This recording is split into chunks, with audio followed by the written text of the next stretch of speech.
Second ionisation, second electron के लिए second ionisation energy. अब हमने इसकी वेरिएशंस देखनी है within groups and periods.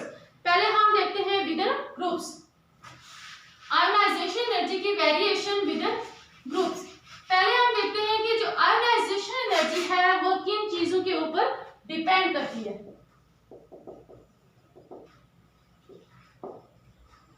Variation within groups, जो आयोनाइजेशन एनर्जी है किन फैक्टर्स के ऊपर डिपेंड करती है। फर्स्ट जो है वो न्यूक्लियर चार्ज, के न्यूक्लियस के ऊपर जो चार्ज है उसके ऊपर आयोनाइजेशन एनर्जी डिपेंड करती है।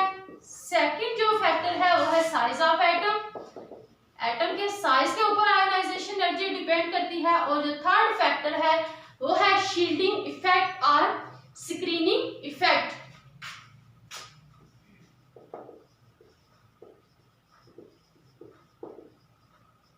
और इसको कहते हैं स्क्रीनिंग इफेक्ट। ये तीन फैक्टर हैं जिनके ऊपर आयोनाइजेशन एनर्जी डिपेंड करती है। अब हमने देखना है कि शील्डिंग इफेक्ट क्या होता है। शील्डिंग इफेक्ट जो है वो एक्चुअली रिपल्शन होती है due to electron between nucleus and outer most shell. Outer most shell और न्यूक्लियस के दरमियान जो इलेक्ट्रॉन होते हैं उनकी आपस में क्या होती है, रिपल्शन। उसे क्या कहते हैं, शील्डिंग इफेक्ट। अब सपोज हमारे पास यहाँ पे कोई भी एटम, मैग्नीशियम की एग्जांपल ले लेते हैं जिसका एटॉमिक नंबर है 12, मैग्नीशियम एटम है। तो यहाँ पे हमने देखना है कि कैसे जो है शील्डिंग इफेक्ट यहाँ पे ऑपरेट होता है। फर्स्ट शेल के अंदर ये न्यूक्लियस है और फर्स्ट शेल के अंदर नंबर ऑफ इलेक्ट्रॉन कितने होंगे, 2। सेकंड शेल के अंदर टोटल नंबर ऑफ इलेक्ट्रॉन है 8 और जो थर्ड शेल है उसके अंदर नंबर ऑफ इलेक्ट्रॉन कितने होंगे, 2। अब इसमें हमने ये देखना है कि यहाँ पे शील्डिंग इफेक्ट कैसे ऑपरेट करता है। इसमें एक है हमारे पास न्यूक्लियस, ये न्यूक्लियस के अंदर number of proton plus neutron.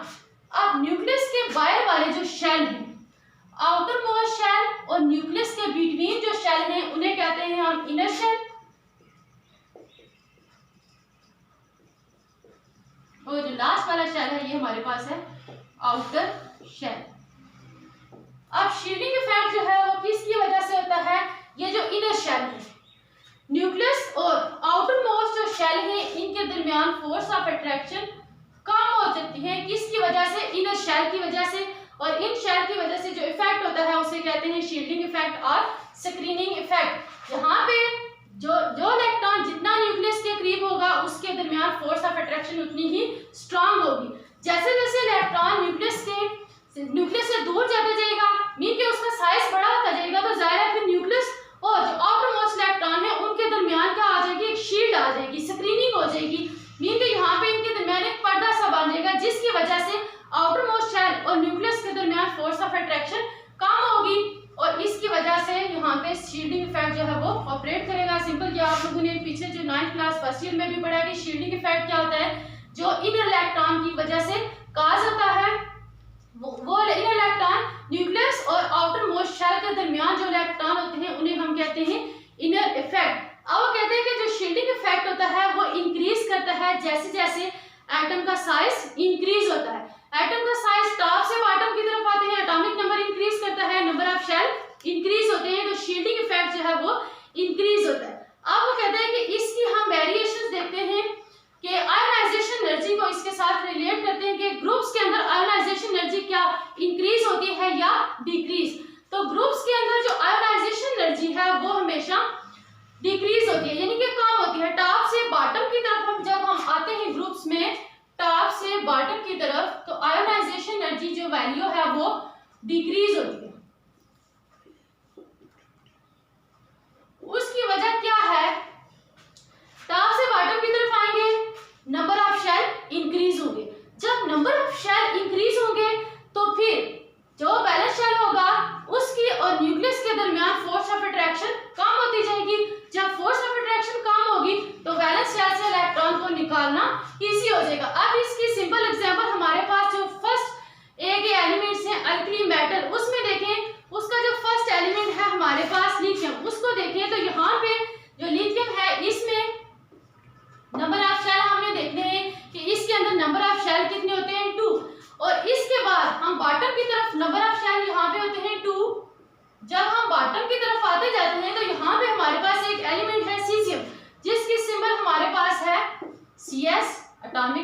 25, 6 period से बिलोंग करता है, तो नंबर ऑफ शेल इसके कितने होंगे? 6। आप देखिए कि जो इलेक्ट्रॉन जितना न्यूक्लियस के करीब होगा उस इलेक्ट्रॉन को निकालने के लिए उतनी ज्यादा एनर्जी सप्लाई करनी पड़ेगी। अब हमारे पास जब इलेक्ट्रॉन न्यूक्लियस से दूर होते जाएंगे तो उनको थोड़ी अमाउंट में एनर्जी सप्लाई करेंगे तो वो इजीली वहां से रिमूव हो जाएंगी, क्योंकि न्यूक्लियस और जो वैलेंस शेल की आपस में अट्रैक्शन कम हो जाएगी due to inner electron.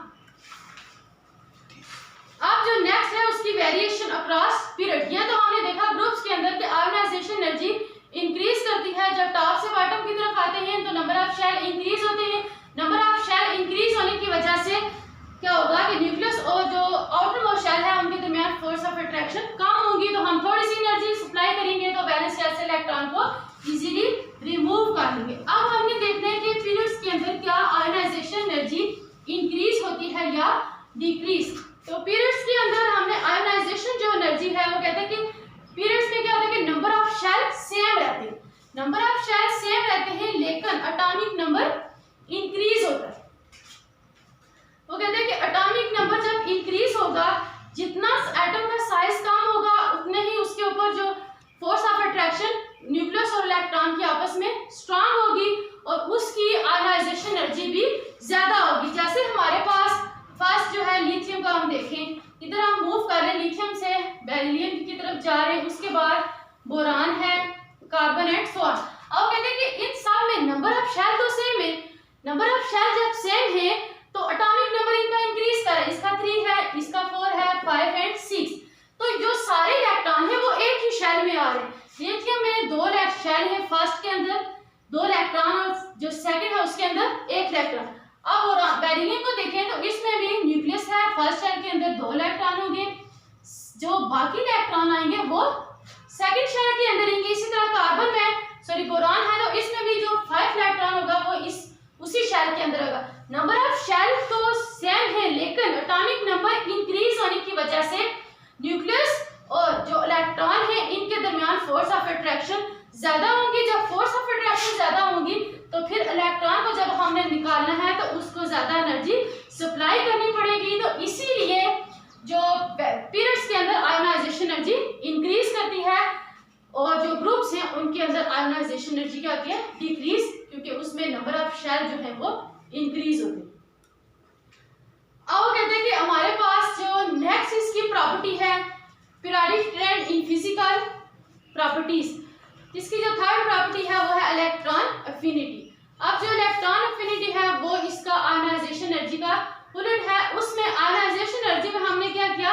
Electron को निकाला है, लेकिन इलेक्ट्रॉन एफिनिटी में हमने क्या करना है कि इलेक्ट्रॉन को हमने ऐड करना है। अब आयोनाइजेशन एनर्जी में जब हमने इलेक्ट्रॉन किसी भी न्यूट्रल एटम से इलेक्ट्रॉन को निकालना है तो उसको हमने एनर्जी सप्लाई करनी है। मीन कि वो हमारे पास कौन सा प्रोसेस होगा? एंडोथर्मिक। एंडो और एक्सोथर्मिक के बारे में आप लोगों ने फर्स्ट ईयर में भी पढ़ा है कि एंडोथर्मिक प्रोसेस कौन से होते हैं और एक्सोथर्मिक।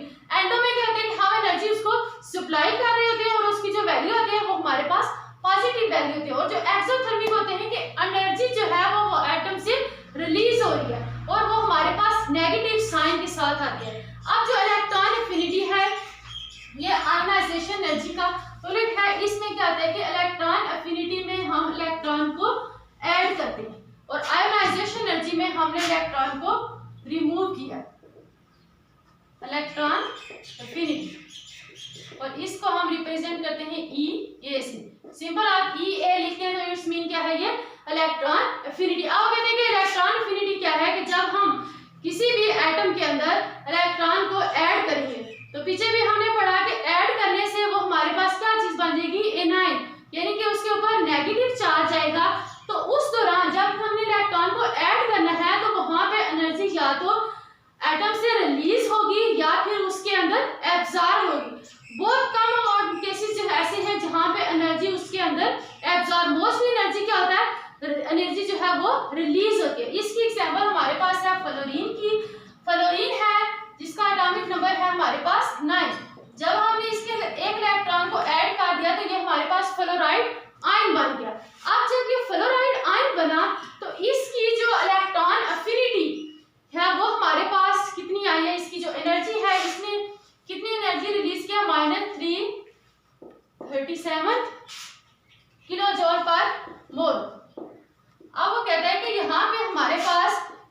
फ्लोरीन है, फ्लोरीन का एटम है जिसके फर्स्ट इलेक्ट्रॉन शेल के अंदर 2 इलेक्ट्रॉन, सेकंड के अंदर 7 इलेक्ट्रॉन।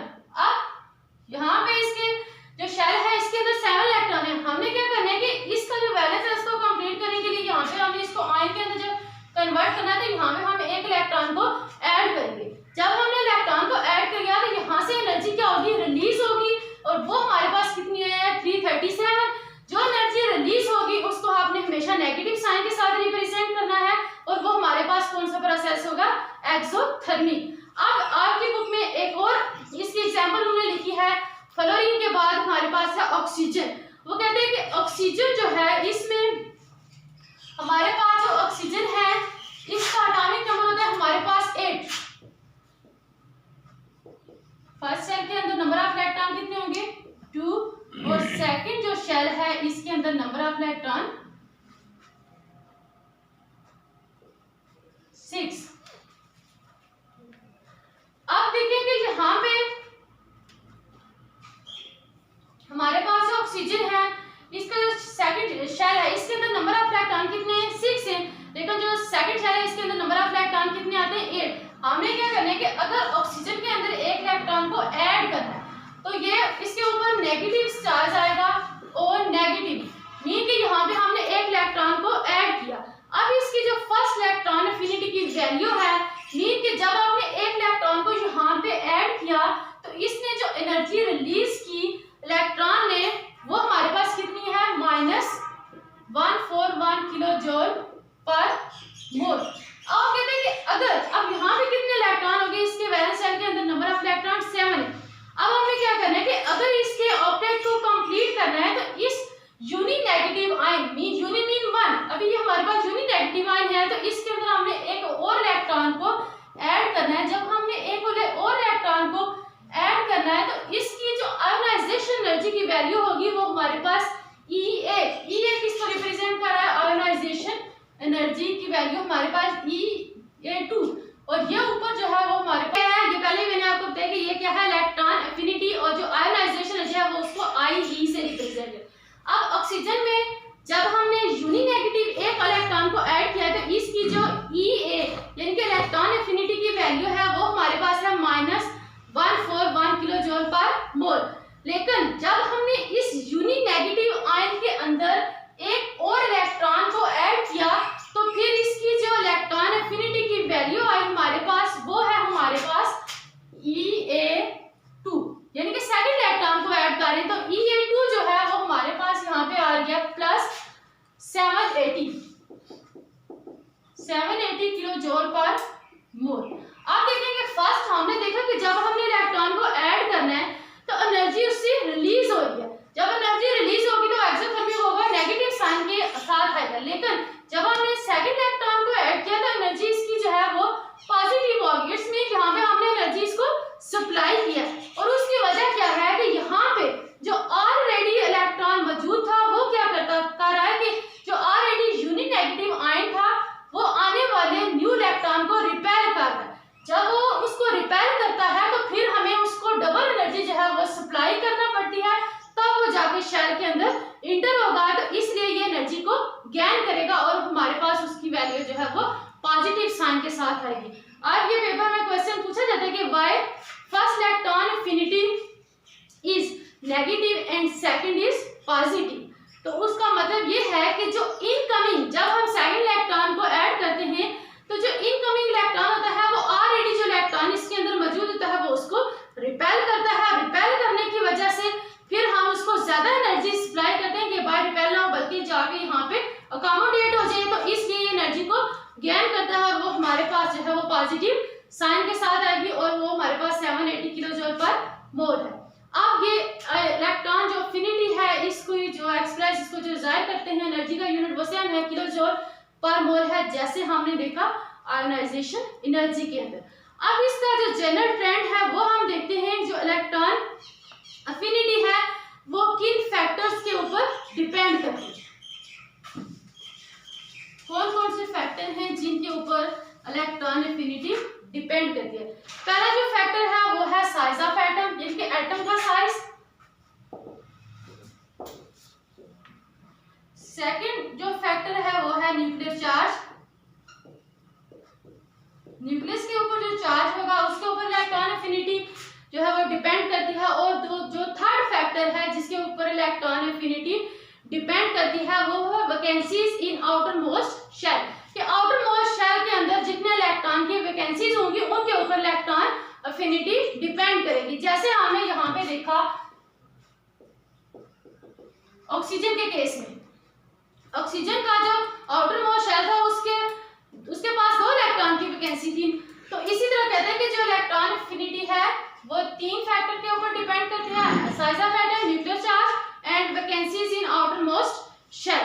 अब इसका जो जनरल ट्रेंड है कि पीरियड्स और ग्रुप्स के अंदर आयोनाइजेशन एनर्जी क्या इंक्रीज होती है या decrease, sorry electron affinity increase होती है या डिक्रीज। तो पहले हम देखते हैं कि इसकी जो इलेक्ट्रॉन एफिनिटी है वो पीरियड्स के अंदर क्या इंक्रीज कर रही है। वो कहते हैं कि इलेक्ट्रॉन एफिनिटी पीरियड्स के अंदर इंक्रीज करती है। और जब ग्रुप है, जब हम ग्रुप में टॉप से बॉटम यानी कि लाइटर एलिमेंट से हैवियर एलिमेंट की तरफ आते जाते हैं तो इलेक्ट्रॉन एफिनिटी की वैल्यू जो है वो डिक्रीज होती है। अब लाइटर एलिमेंट जैसे जिनका एटॉमिक नंबर कम है, लिथियम है इसका एटॉमिक नंबर 3 है, सोडियम है इसका एटॉमिक नंबर 11 है, पोटेशियम है 19 है। अब नीचे की तरफ आते जाएंगे एटॉमिक नंबर इंक्रीज होता जाएगा, लाइटर से हैवियर की तरफ आएंगे तो इलेक्ट्रॉन एफिनिटी की वैल्यू जो है वो क्या होगी, डिक्रीज होगी इन ग्रुप्स। अब जो नेक्स्ट हमारे पास इसकी प्रॉपर्टी है वो है metallic and non metallic character. अब पीछे हम लोगों ने पीरियोडिक टेबल के अंदर देखा था कि पीरियोडिक टेबल के अंदर एलिमेंट्स की क्लासिफिकेशन की गई है metals, non metals and Metalite के अंदर। अब हमने यहाँ पे देखना है मेटालिक और नॉन मेटालिक करैक्टर एलिमेंट्स का। अब वो कहते हैं कि जब हमने मेटालिक और नॉन मेटालिक करैक्टर को डिस्कस कर रहे हैं तो अब हमारे पास 3 तरह के एलिमेंट्स हैं पीरियोडिक टेबल के अंदर, मेटल, नॉन मेटल और मेटालाइट्स। अब मेटल जो है इसकी प्रॉपर्टीज क्या है, नॉन मेटल की क्या है और मेटालाइट्स की क्या है। मेटल जो है इनकी फर्स्ट प्रॉपर्टी क्या है, ये हार्ड होते हैं, इनकी जो सरफेस होती है वो शाइनिंग होती है, ये गुड कंडक्टर होते हैं हीट और इलेक्ट्रिसिटी का। अब जो नॉन मेटल है इनका क्या है कि इनकी जो सरफेस है वो डल होती है, ये बैड कंडक्टर होते हैं हीट एंड इलेक्ट्रिसिटी का। और जो थर्ड है मेटालाइट्स, मेटालाइट्स के दरमियान मेटल और नॉन मेटल दोनों तरह की प्रॉपर्टीज होती हैं। अब कहते हैं कि पीरियोडिक टेबल के अंदर मेटल हम किन्हें कहते हैं, वो एलिमेंट्स जो इजीली इलेक्ट्रॉन को लूज करते हैं और उनके ऊपर पॉजिटिव चार्ज आता है उन्हें हम कहते हैं मेटल्स। आपने जब बुक खोली है पीरियोडिक टेबल में तो लेफ्ट साइड पे जितने भी एलिमेंट्स होंगे वो हमारे पास क्या होंगे, मेटल्स। वहां पे उन्होंने ब्लॉक्स बना के लिखा हुआ है कि कौन से कलर के आपके पास मेटल्स हैं, कौन से कलर के आपके पास एलिमेंट्स हैं वो नॉन मेटल हैं और कौन से मेटालाइट्स हैं। तो इसमें हमारे पास जो मेटल्स हैं वो कहते हैं कि मेटल के अंदर एबिलिटी होती है कि वो इलेक्ट्रॉन को लूज करती हैं और उनके ऊपर पॉजिटिव चार्ज आता है। अब जो फर्स्ट सिंपल मेटल की हमारे पास जो एग्जांपल है सोडियम मेटल। अब देखेंगे सोडियम मेटल है, इसके अंदर इतनी एबिलिटी है कि इसने इलेक्ट्रॉन को लूज करना है और इसके ऊपर पॉजिटिव चार्ज आ जाएगा। सेकंड जो मेटल है ये क्या करते हैं, ऑक्साइड फॉर्मेशन करते हैं। मेटल जो है वो बेसिक ऑक्साइड। अब इसमें आपने यहाँ पे देखना है कि यहाँ पे हम देखते हैं कि ऑक्साइड्स की टाइप्स हमारे पास 4 किस्म के ऑक्साइड होते हैं, types of oxide, types of oxide. अब एक हमारे पास होते हैं नॉर्मल ऑक्साइड, सेकंड हमारे पास होते हैं पर ऑक्साइड, थर्ड है हमारे पास सब oxide and super oxide. Normal oxide, पर ऑक्साइड,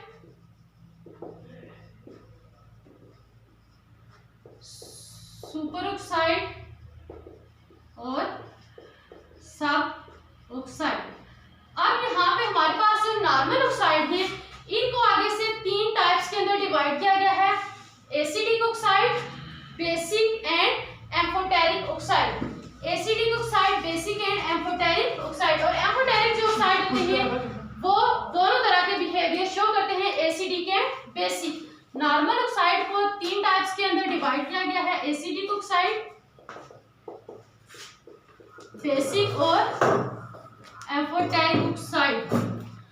अब हमें यहाँ पे देखना है कि पहले मेटल की फर्स्ट प्रॉपर्टी क्या थी कि इनके अंदर इतनी एबिलिटी होती है कि इलेक्ट्रॉन को लूज करती है और इनके ऊपर पॉजिटिव चार्ज आ जाता है। सेकंड इनकी प्रॉपर्टीज क्या थी कि ये गुड कंडक्टर होती है हीट एंड इलेक्ट्रिसिटी का। उसके बाद जो मेटल होती है ये ऑक्साइड, मेटल के जो ऑक्साइड होते हैं वो बेसिक ऑक्साइड बनाती हैं। फिर इनके जो बेसिक ऑक्साइड हैं जब ये वाटर के साथ रिएक्ट करते हैं तो फिर यहाँ पे बेस फॉर्मेशन होती है। अब लेट्स सपोज हमारे पास ये सोडियम मेटल है, इसका जो ऑक्साइड होगा, ऑक्साइड कैसे बनेगा, सोडियम ने जब ऑक्सीजन के साथ रिएक्ट करना है तो हमारे पास जो ऑक्साइड होगा वो सोडियम का ऑक्साइड होगा। अब वो ऑक्साइड रिएक्ट करेगा वाटर मॉलिक्यूल के साथ। जब सोडियम ऑक्साइड ने वाटर मॉलिक्यूल के साथ रिएक्ट किया तो यहाँ पे हमारे पास किस चीज की फॉर्मेशन होगी, बेस की।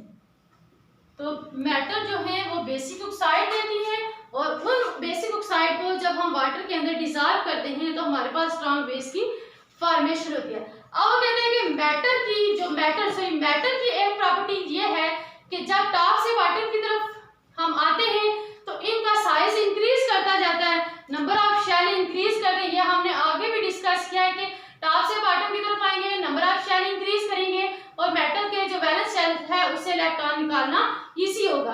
और कहते हैं कि मेटालिक कैरेक्टर हम देखते हैं within groups and periods के अंदर कि पीरियड्स और ग्रुप्स के अंदर क्या मेटालिक कैरेक्टर इंक्रीज करता है या डिक्रीज। अब कहते हैं कि मेटालिक कैरेक्टर इंक्रीज करता है टॉप से बॉटम की तरफ। जब हम ग्रुप्स में आते हैं टॉप से bottom, variation within groups,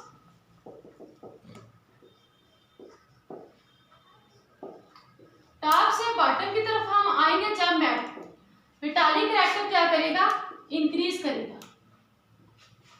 अब पीरियड्स के अंदर वो कहते हैं कि पीरियड्स में जब हम लेफ्ट से राइट की तरफ आते हैं तो मेटालिक कैरेक्टर जो हॉरिजॉन्टल रोज होती हैं उन्हें हम क्या कहते हैं, पीरियड्स। अब वो कहते हैं कि पीरियड्स में जब हम लेफ्ट से राइट की तरफ जाते हैं तो जो मेटालिक कैरेक्टर है वो रिड्यूस होता है, यानी कि मेटल जो है वो किसके अंदर कन्वर्ट हो जाती है, नॉन मेटल्स के अंदर। अब ये थे हमारे पास मेटल्स। अब फिर उसके बाद हमने देखा कि इनका मेटालिक कैरेक्टर क्या है within groups and periods. Groups में क्या होता है कि इंक्रीज करता है, टॉप से बॉटम की तरफ आते हैं तो मेटालिक कैरेक्टर यानी कि मेटल जो है वो उनकी कैरेक्टरिस्टिक बढ़ती जाती है। और पीरियड्स में क्या होता है कि मेटल जो है वो किसकी तरफ कन्वर्ट हो जाती है, नॉन मेटल की तरफ, जब हम लेफ्ट से राइट की तरफ मूव करते हैं। अब है हमारे पास नॉन मेटल। अब नॉन मेटल उन एलिमेंट्स को कहते हैं जो इलेक्ट्रॉन को गेन करती हैं और उनके ऊपर नेगेटिव चार्ज आता है। पीछे भी हम लोगों ने इनकी एग्जांपल पढ़ी है।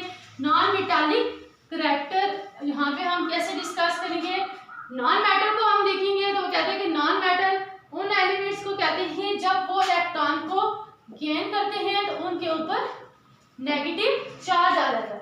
अब कहते हैं कि जो नॉन मेटल होते हैं इनकी प्रॉपर्टीज क्या होती हैं, ये बैड कंडक्टर होते हैं हीट एंड इलेक्ट्रिसिटी का, इनकी डल सरफेस होती है। और जैसे हमने देखा कि जो मेटल होती है वो बेसिक ऑक्साइड फॉर्मेशन करती है और वो जो बेसिक ऑक्साइड होता है मेटल का वो जब रिएक्ट होता है वाटर मॉलिक्यूल के साथ तो वो कन्वर्ट हो जाता है बेस के अंदर।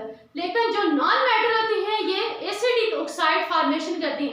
अब नॉन मेटल हमारे पास सपोज कार्बन है, फ्लोरीन है, क्लोरीन, सल्फर, ये सारी हमारे पास जो नॉन मेटल है वो कहते हैं कि ये नॉन मेटल जब नॉन मेटल के ऑक्साइड जब वाटर मॉलिक्यूल के साथ रिएक्ट करेंगे तो फिर इनके जो ऑक्साइड होंगे वो कौन से होंगे, एसिडिक। और वो ऑक्साइड जब वाटर मॉलिक्यूल के साथ रिएक्ट करेंगे तो वहां पे एसिड फॉर्मेशन होगी। अब इसमें यहाँ पे हमने एग्जांपल दिया, आपके पास सल्फर ट्राइऑक्साइड है, जब आपने इसको वाटर के अंदर डिसॉल्व किया तो ये कन्वर्ट हो जाएगा सल्फ्यूरिक एसिड के अंदर। और सेकंड हमारे पास जो कार्बन है, और कहते हैं कि कार्बन डाइऑक्साइड है, जब आप इसको वाटर के साथ रिएक्शन करवाते हैं तो ये कन्वर्ट हो जाता है कार्बोनिक एसिड CaH2CO3। अब जो नॉन मेटल है ये एसिडिक ऑक्साइड फॉर्मेशन करती हैं और जो मेटल होती है वो बेसिक ऑक्साइड फॉर्मेशन करती हैं। अब वो कहते हैं कि इनका हमने कैरेक्टर देखना है, non metallic character with in groups and periods. तो वो कहते हैं कि जब हम ग्रुप्स के अंदर देखते हैं कि नॉन मेटल टॉप से बॉटम की तरफ आते हैं तो नॉन मेटालिक जो कैरेक्टर है वो डिक्रीज होता है, यानी नॉन मेटल से वो किसकी तरफ आता जाता है, मेटल्स की तरफ। लेकिन पीरियड्स में हमने देखा था कि हम जब लेफ्ट से राइट की तरफ आते हैं तो उसका मेटालिक कैरेक्टर इंक्रीज करता है। अब हम लोगों ने यहाँ पे periodic trend in physical properties को स्टडी कर रहे थे, तो हम लोगों ने इसकी 4 प्रॉपर्टीज स्टडी की। पहले हमारे पास इसकी प्रॉपर्टी थी वो था एटॉमिक साइज, सेकंड हमारे पास थी आयोनाइजेशन एनर्जी, थर्ड इसकी प्रॉपर्टी थी हमारे पास इलेक्ट्रॉन एफिनिटी एंड फोर्थ हमारी थी metallic and non metallic character. अब यहाँ पे हम इसको वाइंड अप करते हैं। नेक्स्ट जो इंशाल्लाह हमारा लेक्चर होगा उसमें हमने देखना है melting and boiling points elements का। ठीक है, अल्लाह हाफिज़।